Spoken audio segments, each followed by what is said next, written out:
हरे कृष्णा, जय श्री राधे। तो बहुत अर्जेंट मैं ये ब्लॉग बना रही हूँ मैं आप सभी लोगों के लिए, क्योंकि जैसे कि सब लोग का बहुत ज़्यादा मैसेज और कमेंट आ रहे थे मुझे शरद पूर्णिमा को लेके। तो मैं भी बहुत ज़्यादा एक्साइटेड थी कि शरद पूर्णिमा है तो हम इस तरीके से सेलिब्रेट करेंगे, ये तैयारी करेंगे। तो मेरी तैयारी ज़ोरों ज़ोरों से चल रही थी, लेकिन एक ट्विस्ट ये आ गया है कि जिस दिन शरद पूर्णिमा है उस दिन लग रहा है चंद्र ग्रहण। तो अब कैसे हम शरद पूर्णिमा सेलिब्रेट करेंगे? तो आज का ब्लॉग है शरद पूर्णिमा के दिन चंद्र ग्रहण लग रहा है तो हमें क्या करना है। तो ब्लॉग शुरू करने से पहले आप चैनल को सब्सक्राइब कर लीजिए, ब्लॉग को लाइक करना और शेयर करना बिल्कुल भी मत भूलिएगा। तो देखिए किस हिसाब से है, जो मेरे पास डिटेल्स आया है वो इस अकॉर्डिंग है कि 28 तारीख की रात को, जिस जिस दिन मतलब शरद पूर्णिमा है उसी दिन की आपको बात बता रही हूँ।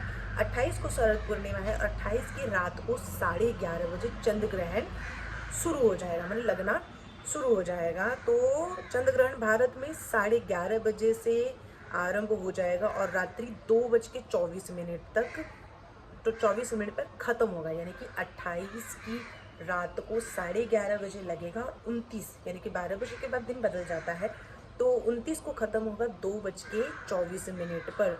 और भारत में चंद्र ग्रहण की तारीख और टाइमिंग विस्तार से बताते हैं हम आपको क्या क्या रहेगा। लगने वाले ग्रहण घटना भले ही अगोचर हो, लेकिन ज्योतिष शास्त्र के मुताबिक इसका लाभ और हानि दोनों पहुंचता है। तो इसमें ये है कि 28 अक्टूबर की रात्रि को, मध्य रात्रि को चंद्र ग्रहण लग रहा है और पहला और आखिरी खंडग्रास चंद्र ग्रहण लगेगा। यह ग्रहण भारत में भी दिखाई देगा तो इसका सूतक भी मान्य होगा। सूतक 9 घंटे पहले का काउंट होता है, मतलब अगर 11:30 बजे चंद्र ग्रहण लग रहा है तो सूतक का टाइम होगा कुछ दोपहर में 4 बजे, यानी कि जैसे कि अभी बज रहे हैं दोपहर के 2:30, तो 4 बजे तक का सूतक का टाइम रहेगा।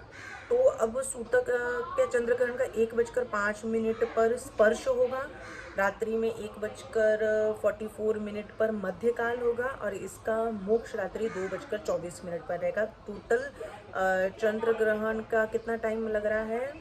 4 घंटे और 24 मिनट का चंद्र ग्रहण है जो कि लग रहा है, और 9 घंटे पहले लग जाता है सूतक।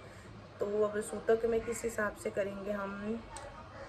अगर 4 बजे सूतक लग रहा है तो हमें 3:30 बजे तक आपको लाला की जो भी सेवा करनी है आप सुबह से आप शुरू कर सकते हैं। अब शरद पूर्णिमा आपको सेलिब्रेट करना है तो आप सुबह के टाइम कर लीजिए, क्योंकि रात को लग रहा है ग्रहण, तो रात को तो कोई चीज़ हो नहीं सकती है।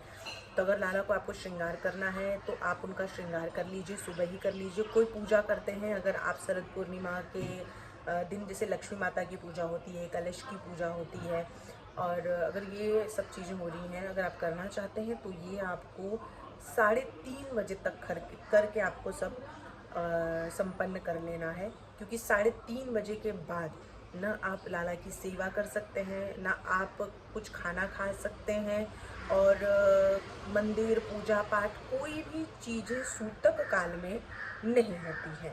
तो आपको इन चीज़ का ध्यान रखना है। अब कुछ लोग आएंगे जो कहेंगे कि हम तो बेटे के भाव से सेवा करते हैं, हम भाई के भाव से सेवा करते हैं, या हम कोई भी भाव है हमारा सेवा करने का। देखिए आपका कोई भी भाव है वो भाव शास्त्र से ऊपर नहीं जा सकता। तो जो शास्त्र में लिखा गया है, जो मेरे पास है, उसके अकॉर्डिंग आपको चलना है और वही चीज़ें करनी है जो बताया गया है। अब चंद्र ग्रहण के दौरान आपको क्या नहीं करना है मैं आपको पहले वो बता देती हूँ। तो चंद्र ग्रहण के दौरान आपको क्रोध नहीं करना है। क्रोध करने से अगले 15 दिन आपके लिए खतरनाक हो सकते हैं।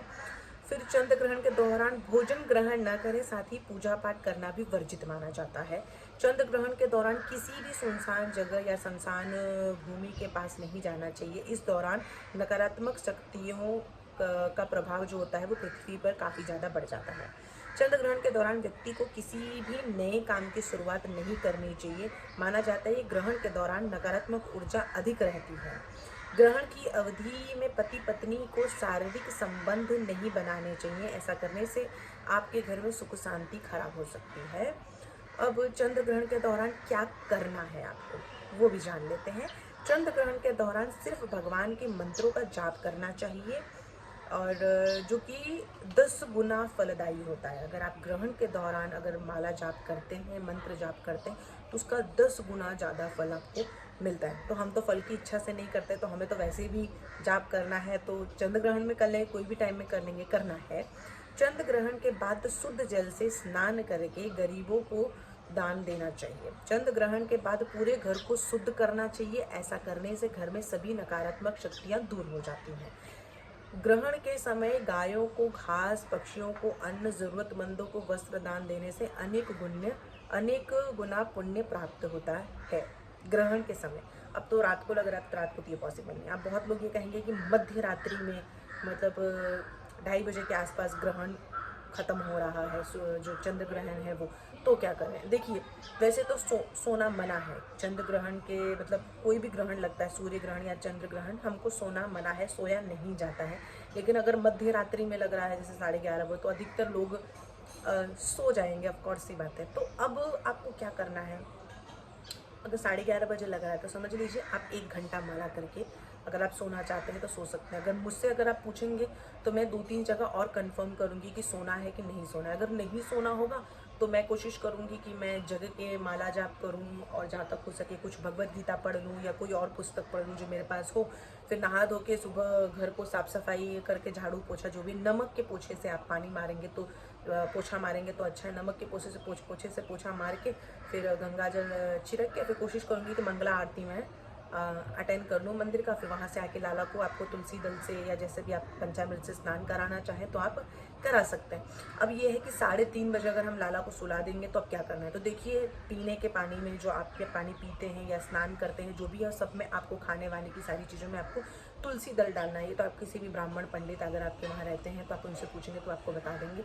और अगर आप लाला को 3:30 बजे सुला दे रहे हैं तो आप एक ये भी चीज़ कर सकते हैं कि उनके पास पानी का ग्लास है तो उसमें आप तुलसी डाल दीजिए, और एक छोटी सी कटोरी में कुछ उनका रख दीजिए, लाइक ड्राई फ्रूट या कुछ रख के तुलसी ऊपर डाल देंगे तो कोई भी प्रभाव गलत चीज़ों का उस पर नहीं पड़ेगा। वो करके आपको लाला को सुला देना है, उठाना बिल्कुल भी नहीं। और रही बात शरद पूर्णिमा सेलिब्रेट करने की, तो 3:30 बजे तक का टाइम है। 3:30 बजे तक कीजिए, सुबह जल्दी उठा दीजिए और श्रृंगार वगैरह करके बढ़िया तरीके से, क्योंकि शरद पूर्णिमा के दिन ही बांके बिहारी जी वर्ष में एक बार बंसी धारण करते हैं। तो बांके बिहारी से भी, वहाँ से भी मैंने प्रभु जी से अपडेट लिया है, तो वो लोग भी 3:30 बजे तक लास्ट है। तो जो बंसी धारण का जो दर्शन होता है वो संध्या के समय होता है। लेकिन जैसे मतलब चंद्र ग्रहण लग रहा है तो वो जो भी प्रक्रिया है उनके श्रृंगार की, बंसी की, वो लोग दोपहर में कर लेने वाले हैं और 3:30 बजे मंदिर बंद हो जाएगा। तो आपको बस इस चीज़ का ध्यान रखना है। और फिर भी मैं, अगर आप मुहूर्त देखना चाहते हैं तो मैं देख लेती हूँ कि शरद पूर्णिमा का बीच बीच में क्या मुहूर्त है। तो अगर मैं देखती हूँ, अगर मुझे मिल जाता है तो वो भी मैं आप लोगों को बता देती हूँ। चंद्रोदय शाम 5:20 पर होगा, वो तो लग ही रहा है। तो शुभ मुहूर्त, उत्तम मुहूर्त है सुबह 7:54 से 9:17 जो शुभ मुहूर्त है। चर मुहूर्त है 12 बजे से लेके 1:30 बजे तक। लाभ मुहूर्त है जो उन्नति के लिए होता है, वो 1:30 बजे तक के लिए है। तो और एक है 3:04 तक, 3 बजे से 4 बजे तक जो सर्वोत्त यानी कि अमृत मुहूर्त है। तो यही 3 मुहूर्त कर सकते हैं, बाकी तो और 2 है, लेकिन चंद्र ग्रहण लगने के कारण हम वो सब नहीं कर सकते। तो आप जो भी चीज़ें सेलिब्रेट करना चाहते हैं आप लाला के साथ, वो आप लास्ट 3:30 बजे तक आप कर सकते हैं। तो यही चीज़ें मैंने लिख ली थी आप लोगों के लिए, तो मैं सोची कि आपको फटाफट जानकारी दे दूं, क्योंकि 28 तारीख को सूर्य ग्रहण भी है और चंद्र ग्रहण भी है और पूर्णिमा भी है। मेरा तो एकदम, जब से मुझे पता चला मैं ब्लैंक हो गई, मैं इतना ज़्यादा अपसेट हो गई जो मुझे कल रात को ये पता चला कि अरे यार, मैं इतनी तैयारी, महाराज का पूरा सेट था मेरे पास, मैं सोची थी कि एकदम सब वाइट कलर का तैयार रखूँगी, सब चंद्रमा बनाऊँगी, रात सेट करूँगी। चलो कोई बात नहीं, ये सब श्रृंगार तो हम करेंगे, लेकिन रात के बजाय हम दिन में करेंगे सारी चीज़ें। और जो खीर बनाने की प्रोसेस है तो वो तो हम खीर नहीं बना सकते, क्योंकि हमारा ये सूतक लग जा रहा है, फिर चंद्र ग्रहण लग जा रहा है। तो खीर जो हो जाएगी वो नकारात्मक ऊर्जाओं से भर जाएंगी। तो जो हम शरद पूर्णिमा के दिन खीर बनाते हैं तो उस दिन नॉर्मल अमृत की वर्षा होती है, इसलिए हम खीर वो चंद्रमा के नीचे रखते हैं और फिर अगले दिन भगवान को भोग लगाते हैं और खुद भी पाते हैं उसे। लेकिन ये प्रोसेस खाली हम नहीं कर सकते हैं। बाकी आप जो भी सेलिब्रेट करना है 3:30 बजे से पहले कर सकते हैं। और आप सभी लोगों को अभी से ढेर सारी शुभकामनाएं शरद पूर्णिमा की। धूमधाम से मनाइए 3:30 बजे तक। फिलहाल को आप सुला दीजिए, अगले दिन जैसा मैंने आपको बताया है वैसा कर सकते हैं। जय श्री राधे, हरि बोल। व्लॉग अच्छा लगा हो तो लाइक और शेयर कर दीजिएगा, ताकि अगर आप शेयर करेंगे तो जिनके पास लड्डू गोपाल या राधा रानी है तो वो भी इस हिसाब से सारी चीज़ें कर सकते हैं। हरि बोल।